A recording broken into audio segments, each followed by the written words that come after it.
আমরা গত কিছুদিন ধরেই বলে আসছি যে একটা গভীর সংকটে বাংলাদেশ, একেবারে খাদের কিনারে। বাংলাদেশের স্বাধীনতা সার্বভৌমত্ব আজ হুমকিতে। বাংলাদেশের মানুষ কি বুঝতে পারছে কতটা সংকটে তারা রয়েছে? কতটা সংকট যে কোনো সময় যে কোনো পরিস্থিতি সেখানে ঘটতে পারে। এমনকি পরাশক্তিরা, আমরা জানি যে বাংলাদেশের সঙ্গে এখন গভীরভাবে সম্পর্কিত। যা ঘটছে বাংলাদেশে, সেখানে সব ধরনের পরাশক্তি সম্পর্কিত রয়েছে। এই মুহূর্তে বাংলাদেশের পরিস্থিতি যদি দেখি, ভারত বাংলাদেশ সম্পর্কটি একেবারে উত্তপ্ত। এতদিন পর্যন্ত সরকারের উপরে লেভেলে ছিল, কিন্তু মানুষে মানুষের যে সম্পর্কটি, সেটিও কিন্তু আজকে আক্রান্ত। কেন বলছি? বাংলাদেশে এবং ভারতে দুই দেশেই জাতীয় পতাকার অবমাননা হয়েছে। প্রথমে শুরু করেছে বাংলাদেশের বিভিন্ন শিক্ষা প্রতিষ্ঠানে, রাস্তায়, ফুটপাতে, বিশ্ববিদ্যালয়গুলোতে ভারতের পতাকা আলপনা করা হয়েছে, যেখানে যাতে মানুষ পা মারিয়ে ওই পতাকার উপর দিয়ে যেতে পারে। বাংলাদেশ সরকার, বাংলাদেশের পক্ষ থেকে কেউই এর কোনো প্রতিবাদ জানায়নি। এর প্রতিবাদে ভারতের মানুষ সেখানে বাংলাদেশের জাতীয় পতাকা উড়িয়েছে। আমরা জানি আমাদের পতাকা আমাদের পরিচয়, আমাদের পতাকার সঙ্গে আমাদের অনেক আবেগ, অনেক কিছু সম্পর্কিত। মানুষের যখন পরিচয়ের উপর আঘাত আসে, কোনো জাতি সেটি মেনে নেয় না। ভারত মানেনি, আমরাও মানছি না। এরই মধ্যে বাংলাদেশের পক্ষ থেকে বাংলাদেশের জাতীয় পতাকা অবমাননা করার জন্য একটি বিবৃতি দেওয়া হয়েছে সরকারের পক্ষ থেকে, বর্তমান যে অন্তর্বর্তীকালীন সরকার তার পক্ষ থেকে। কিন্তু ঘটনা এখানেই শেষ নয়। প্রতিনিয়ত যে আগুন জ্বলছে দুই দেশের সম্পর্কের মধ্যে, সেই আগুনে ক্রমাগত ঘি দেওয়া হচ্ছে। কাদের উদ্দেশ্য রয়েছে? ভারত বাংলাদেশ সম্পর্ক যদি এতটাই তিক্ততার পর্যায়ে যায়, এখন তিক্ত অবস্থাতেই রয়েছে, যে কোনো সময় এটি বিস্ফোরণ হতে পারে। এতে কার ক্ষতি, কার লাভ, সেই আলোচনায় নাই বা গেলাম। কিন্তু আমরা যারা বাংলাদেশের মানুষ, আমরা আমাদের স্বার্থ কতটুকু দেখছি, একই সঙ্গে একটি প্রতিবেশী দেশের পতাকা অবমাননা করার মধ্যে কোনো যে মর্যাদা নেই, সেটিকে আমরা বুঝতে পারছি। ঢিল মারলে পাটকেল কিন্তু খেতে হয়।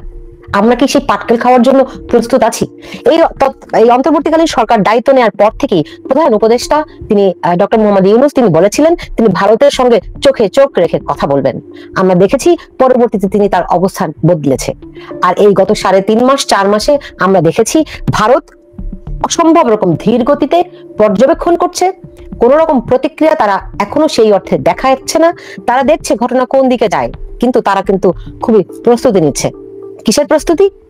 যদি হামলা আসে, তারা তা মোকাবেলা করার জন্য প্রস্তুত। বাংলাদেশও আমরা ভারতের গণমাধ্যমে এখন শুনতে পাচ্ছি, বাংলাদেশ আমাদের যে সীমান্ত রয়েছে, বিশেষ করে লালমনিরহাট সীমান্তে বাংলাদেশ সেখানে বিমান ঘাঁটি স্থাপন করছে। বুঝতে পারছি আমরা কি ধরনের প্রস্তুতি আমরা নিচ্ছি। কলকাতার খবর অনেক ক্ষেত্রেই তারা খুবই প্রভাবিত হয়ে খবর করে। অনেক সময় আমরা দেখি কখনো কখনো প্রোপাগান্ডাও চালায়। মানে ভারতের গণমাধ্যমগুলো এই খবরগুলো প্রচার করছে যে ভারত কিভাবে প্রস্তুতি নিচ্ছে। তাদের যদি খবরাখবরগুলো দেখেন, তাতে দেখা যাবে যে মানুষ খুবই উত্তপ্ত হয়ে আছে। আমরা জানি যে আমাদের কমন সংস্কৃতি রয়েছে, মানুষের সম্পর্ক অনেক কমন। সেই সম্পর্কগুলি একেবারে এখন ভেঙে গেছে। বিশেষ করে যে চিন্ময় কৃষ্ণকে আটকের পর পরিস্থিতি উত্তপ্ত হয়, এবং আমরা জানি যে বিশ্বের প্রায় 150টিরও বেশি দেশে এই ইসকনের শাখা রয়েছে। বিশ্বের অনেক বিখ্যাত মানুষ এই ইসকনের সদস্য। আপনারা কি মনে করতে পারেন বাংলাদেশে কোনো হিন্দু কাউকে খুন করেছে? এমনকি আমরা ধরি খুনাখুনি সব সমাজেই হয়, সব রাষ্ট্রে হয়, সবখানে হয়, কিন্তু বাংলাদেশের একজন হিন্দু কোন মানুষকে খুন করেছে এরকম খবর কি আমরা গত 30-40 বছরে দেখেছি? আমি নিজে গত 30 বছর ধরে সাংবাদিকতা করি, আমার মনে পড়ছে না যে কোনো হিন্দু কাউকে হত্যা করেছে সেরকম খবর কোনো পত্রিকায়, কোনো গণমাধ্যমে কোথাও দেখেছি বা শুনেছি। আমার সঙ্গে আজকে যারা অতিথি আছেন তাদেরকে আমি এই প্রশ্নটি করব, কিন্তু এই প্রশ্নটি আজকে তুলছি আমি এই কারণে যে আদালত প্রাঙ্গণে যে আইনজীবী সাইফুল ইসলামকে হত্যা করা হয়েছে, বলা হচ্ছে এটি ইসকন করেছে। এই অভিযোগের ভিত্তি করে এরই মধ্যে পুরো বাংলাদেশে হিন্দু সম্প্রদায়ের উপর তাণ্ডব নেমে এসেছে, এবং সরকারের তরফে কোথাও কোনো ব্যবস্থা নেওয়া হচ্ছে না। বাংলাদেশে প্রায় 2 কোটি মানুষ রয়েছে হিন্দু সম্প্রদায়ের, তারা আমাদেরই মানুষ।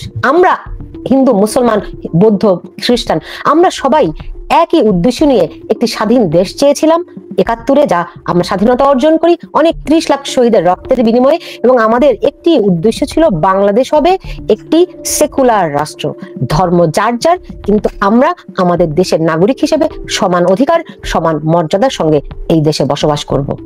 কিন্তু দেশে যে কোনো রাজনৈতিক দলই ক্ষমতায় থাকুক না কেন, সরকারের উত্থান পতন যাই হোক না কেন, এই হিন্দু সম্প্রদায়ের উপর এমনই আঘাত আসে যে ইতিহাস থেকে আমরা দেখি সেই 47-এ যখন দেশ ভাগ হয় তখন তাদের একটা বড় অংশ বাংলাদেশ থেকে বিতাড়িত হয়, কিংবা তারা স্বেচ্ছায় চলে যায়, কারণ তখন তাদের দেশ কোন দেশের তারা নাগরিক হবেন সেই সুযোগটি তাদের ছিল। এরপরে 65-তে দেখেছি একটা বিপুল সংখ্যক হিন্দু সম্প্রদায়কে এই অঞ্চল থেকে তাড়ানো হয়েছে, তখন পাকিস্তান। 71-এ আমরা দেখেছি অনেক, মানে 71-এ পাকিস্তান হানাদার বাহিনীর যে নির্যাতন, তার সবচেয়ে বড় ভিকটিম ছিল এই হিন্দু সম্প্রদায়ের মানুষরা। এরপরে স্বাধীন বাংলাদেশেও তাদের কোনো নিস্তার নেই, তারা কোনো রেহাই পায়নি। আজ এই মুহূর্তে তাদের উপরই সবচেয়ে বড় আঘাত। বলবে, অনেকেই বলবে যে এখানে ধর্মের ভিত্তিতে কেন হচ্ছে, অন্য সম্প্রদায়ের মানুষও তো মারা যাচ্ছে, কিন্তু ইতিহাস বলছে দেখুন 47-এ বাংলাদেশের প্রায় 20% মানুষ ছিল হিন্দু সম্প্রদায়ের, এমনকি এই 71-এ মুক্তিযুদ্ধের সময়ে বাংলাদেশের 20% মানুষ ছিল হিন্দু সম্প্রদায়ের। আজকে সেই সংখ্যা নেমে এসেছে 8%। কেন তারা বাংলাদেশ ছেড়ে চলে যাচ্ছে? এই দেশের জন্য তাদেরও অবদান আছে, তারাও অনেক ত্যাগ স্বীকার করেছে, তাদেরও রক্ত ঝরেছে, তবু বারবার তারা এই দেশে হিন্দু হিসেবেই বিবেচিত হয়, হিন্দু হিসেবেই তাদের উপর হামলা করা হয়, এবং যাতে তারা কেউ মাথা চারা দিয়ে দাঁড়াতে না পারে, শক্তপোক্ত ভাবে নিজের অধিকার নিয়ে মাথা উঁচু করতে না পারে, সবসময় তাদের উপরই আক্রমণ এসেছে। আজকে যখন চিন্ময় কৃষ্ণ তিনি যখন এই সম্প্রদায়ের তাদের সম্প্রদায়ের দাবি দাওয়া নিয়ে 8 দফা দাবি নিয়ে রাস্তায় নেমেছিলেন, তার বিরুদ্ধে জঙ্গি আখ্যা দিয়ে তাকে আটক করা হলো। প্রথমে বলা হলো তিনি জাতীয় পতাকা অবমাননা করেছেন, পরে বলা হলো তার শিষ্যরা এই সাইফুল হত্যাকাণ্ড ঘটিয়েছে, মারো, মন্দির পোড়াও, হিন্দু বাড়িতে হামলা করো। এই কি সভ্যতা? এই কি আমরা শিখেছি? কিন্তু এটি হচ্ছে আজকে একদিনে নয়, বছরের পর বছর ধরেই হচ্ছে, কখনো বেশি কখনো কম, কিন্তু সবসময় তারা আক্রান্ত হচ্ছে। এবং এইবার পরিস্থিতি যতখানি ঘোলাটে হয়েছে, হিন্দু সম্প্রদায় তারা মনে করছে এই দেশ ছেড়ে তারা যাবে না। আগে তাদের উপর যখনই আক্রমণ হয়েছে তারা চেষ্টা করেছে প্রতিবেশী রাষ্ট্রে চলে যাওয়ার, এইবার তারা মাটি কামড়ে নিজেদের অস্তিত্ব জানান দিচ্ছে, এবং তারা বলছে এই দেশ তাদের, এই দেশ তাদের মা, তারা এবার বাংলাদেশ থেকে যাবে না, কেউ তাদেরকে বিতাড়িত করতে পারবে না।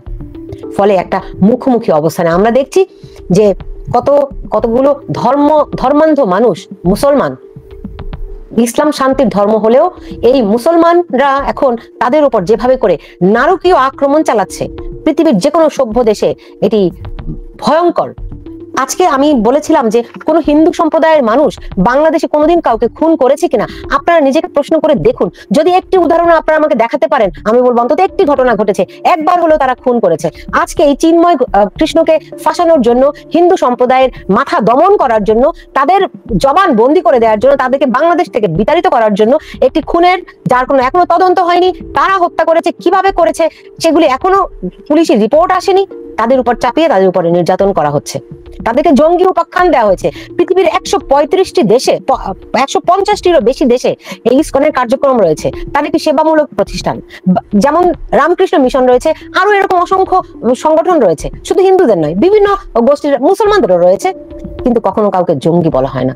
কাউকে জঙ্গি বলতে আমরা বুঝি তালেবান, জঙ্গি বলতে আমরা বুঝি যারা সন্ত্রাসী কর্মকাণ্ড করে, কিন্তু এই সংগঠনের সন্ত্রাসী কর্মকাণ্ডের কোনোদিনও কেউ কোনো নজির নেই, তবু তাকে জঙ্গি আখ্যা দিয়ে, তাকে সন্ত্রাসী বানিয়ে তাদের উপর আক্রমণ করা হচ্ছে, যেখানে তাদের অস্তিত্ব আজ বিপন্ন। আর এই বিষয়টি নিয়ে খুব স্বাভাবিকভাবেই ভারত খুবই উদ্বিগ্ন, কারণ ভারতেও রয়েছে হিন্দু বড় একটা সম্প্রদায়, এবং হিন্দু সমর্থন নিয়ে বিজেপি যে ক্ষমতায়, তারাও বিষয়টি খুব গভীরভাবে পর্যবেক্ষণ করছে। আমাদের বাংলাদেশে যেমন হিন্দুদের নিয়ে এক ধরনের রাজনীতি হয়, যেমন মনে করা হয় কি এটি সত্য বলতে কারো দ্বিধা থাকা উচিত নয়। বাংলাদেশের যতগুলো রাজনৈতিক দল রয়েছে, একমাত্র আওয়ামী লীগ মনে করে যে তারা ধর্ম নিরপেক্ষতায় বিশ্বাস করে, তারা সেটি বাস্তবায়ন করুক আর না করুক, কিন্তু অন্তত কাগজে কলমে। আমরা জানি বিএনপি একটা ইসলামী, কিংবা আমরা যদি বলি আরো ডান ঘরান, ডান থেকে মধ্যম থেকে ডান, আওয়ামী লীগ হচ্ছে গিয়ে মধ্যম থেকে বাম। এই তো সেই পার্থক্যে হিন্দু সম্প্রদায়ের মানুষরা কোন দলের সঙ্গে যুক্ত হবে আপনারা চিন্তা করে দেখুন।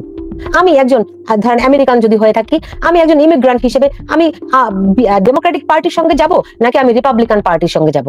যে পার্টি আমার ইমিগ্রান্ট স্বার্থ সংশ্লিষ্ট বিষয়গুলো দেখবে আমি তার সঙ্গেই যাব, এটাই স্বাভাবিক। যেমন ভারতের পশ্চিমবঙ্গে যদি আমরা দেখি, সেখানে যারা মুসলিম রয়েছে সেই মুসলিমরা তৃণমূলের, মমতা ব্যানার্জি তৃণমূলের সঙ্গে সম্পর্কিত কিংবা কংগ্রেসের সঙ্গে সম্পর্কিত, তারা বিজেপির সঙ্গে সম্পর্কিত নয়, এটাই স্বাভাবিক।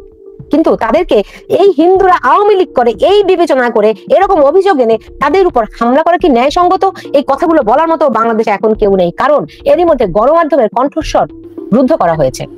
গণমাধ্যমে বাংলাদেশের কোন গণমাধ্যম এই মুহূর্তে স্বাধীন নয়। আগে বলা হতো বিটিভি একটি বাতাবি লেবু, এখন আসলে একটি বিটিভি নয়, বাংলাদেশে 36টি বিটিভি হয়েছে। কোথাও কোনো গণমাধ্যমের এতটুকু স্বাধীনতা নেই। হ্যাঁ, সরকারের তরফ থেকে কি কোনো চাপ আছে? সরকারের তরফ থেকে কোনো চাপ নেই। কেউ ফোন করে, কেউ প্রেস নোটিশ পাঠিয়ে বলছে না যে এই খবর দেয়া যাবে না বা এই খবর দিতে হবে, কিন্তু যে চাপ, যে সেন্সরশিপ, সেলফ সেন্সরশিপ, মানে আমি ভয়ে আতঙ্কে কোনো খবরই বলবো না, এটাকে বলে সেলফ সেন্সরশিপ।